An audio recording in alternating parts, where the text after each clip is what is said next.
The mobilization has not been suspended, and there's a lot of evidence that decisions behind the scenes have been made to continue mobilizing, so that instead of looking at 700,000 Russian troops in November, December timeframe, we may be looking at 1 million in the field before January.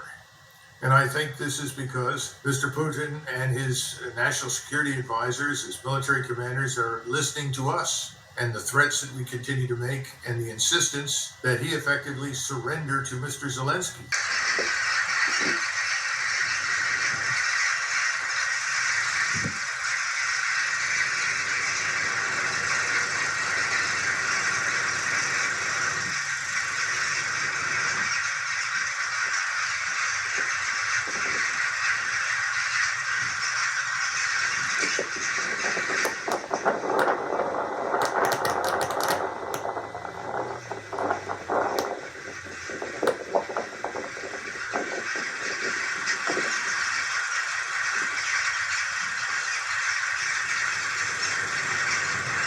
YouTube channels are telling you the truth about the world is going to change forever.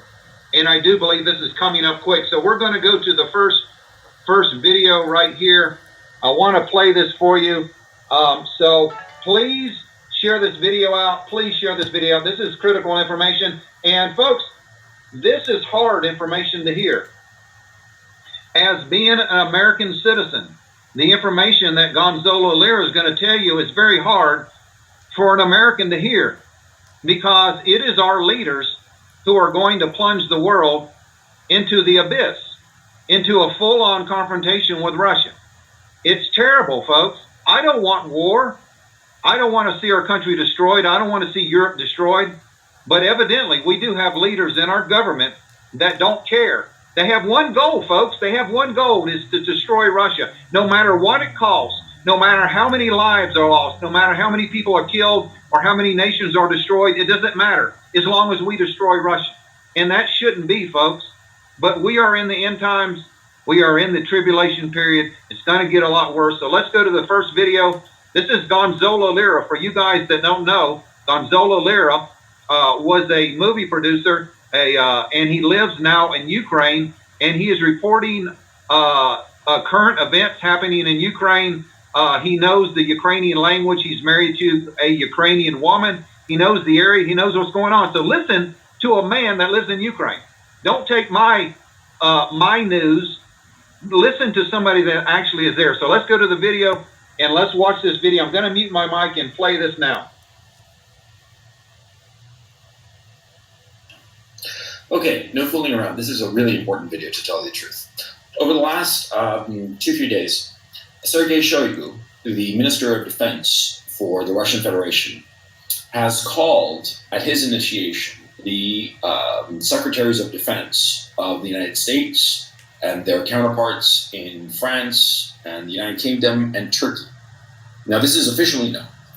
And the subject matter of these conversations is not known specifically, but it is believed that Shoigu said that the Zelensky regime is planning to use a dirty bomb on the territory of Ukraine, that this would be a provocation / escalation.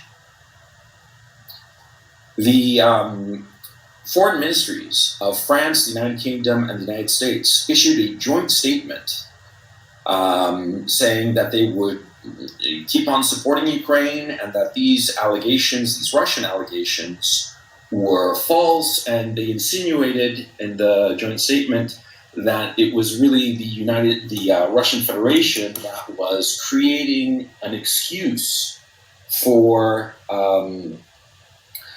escalation. I'll read you the specific joint statement, which is very interesting. We, the foreign ministers of France, the United Kingdom, and the United States, reiterate our steadfast support for Ukraine's sovereignty and territorial integrity in the face of Russia's ongoing aggression.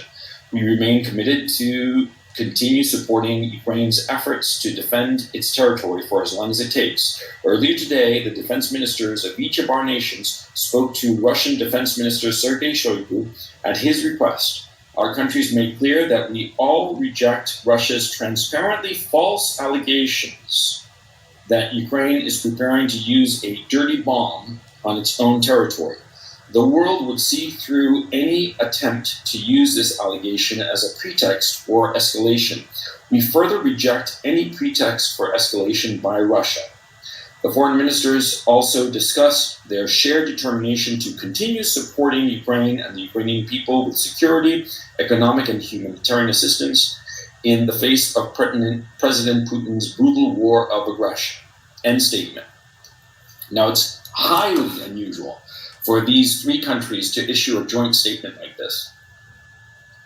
And the fact that Shoigu has never before called these individuals over the last several months, and he called them all, one after the other, including Turkey, which was not included in this joint statement.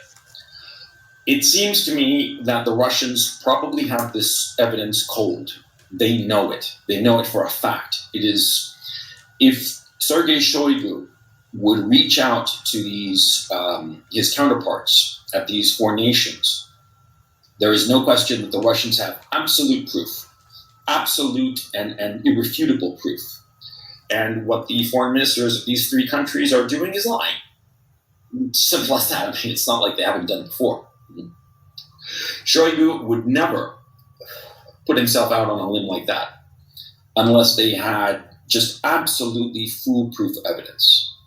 Now, yesterday I did a video discussing the 101st Airborne Division's deployment in Romania, and also the maneuvers going on of the Polish-Lithuanian army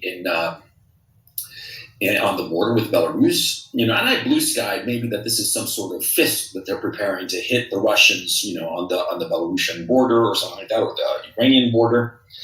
But now it seems to me that if what Sergei Shoigu is saying, that the Zelensky regime is preparing a dirty bomb that they are going to detonate on their own territory, which I believe, then it seems reasonable that the intent would be Nikolaev. Nikolaev is one of the coastal cities of Ukraine on the Black Sea. It's between Kherson and Odessa. And this escalation and the fact that Nikolaev has been evacuated of civilians, well, it would seem reasonable to infer that they plan to set off this dirty bomb in Nikolaev, and the West used that as a pretext to deploy the 101st Airborne Division in Odessa. Because if you look at a map, there is Kherson, further west is Nikolaev, and farther still is Odessa. Now, Odessa has historically is a very important city to the Russians. It's important for historical reasons. It's important for religious reasons, cultural reasons. It is a jewel that the Russians have deliberately not harmed, except in targeting specific military assets that have been there. Now, it's very clear that the Zelensky regime forces are at the very end of their tether. There has been a lot of talk from different sources that, in fact, the number of dead Zelensky regime forces numbers in the six figures, over 100,000 dead, and perhaps 1.5 to 2 times that number of wounded, incapacitated. So basically, as Brian Berletic over at the New Atlas has been saying for a while now, the Zelensky regime forces are at their end. And so, in desperation, the Zelensky regime would use this dirty bomb in Mykolaiv, and this would give the excuse for the Americans to deploy in Odessa. And this would escalate the war into a full-on NATO versus Russia war. I think it was very smart of the Russians to come out with this and say openly that this is what the Zelensky regime is planning to do. I think it is despicable what the Zelensky regime is planning to do, because I will say here, and I don't care, there is no doubt in my mind that this is true. And it really, really scares me. I mean, through this whole conflict, this is the one time I have to say that I'm truly scared. Because detonating a dirty bomb, quite apart from creating an environmental catastrophe on Mykolaiv, as a military matter, it will do nothing. Okay, it will just make a big mess, though it should be pointed out that Because of this, it would be very difficult for the Russians to advance on Odessa, because, of course, the coastal roads from Kherson to Mykolaiv on to Odessa would make it extremely difficult for the Russians to advance. It would create a nightmare, and, of course, a political nightmare. And, of course, it would draw in the United States. The United States would have the perfect excuse to help a friendly nation. This is the October surprise. This is being done strictly for American electoral purposes, insofar as using a dirty bomb. I have been hearing talk about a dirty bomb for a couple of months at least, but I didn't give it that much credence until now. Now, of course, since the very get-go of this conflict, the Zelensky regime has had the possibility to create a dirty bomb, because, of course, they have nuclear reactors and they have the fissionable material. They do potentially, in theory at least, have the technological capacity to make an actual nuclear weapon. But insofar as making a dirty bomb, they certainly have that ability. Insofar as actually making a nuclear weapon, I think it would be, as a theoretical matter, possible, but as a practical matter, really impossible, because the Russians would probably bomb any facility actively trying to do this.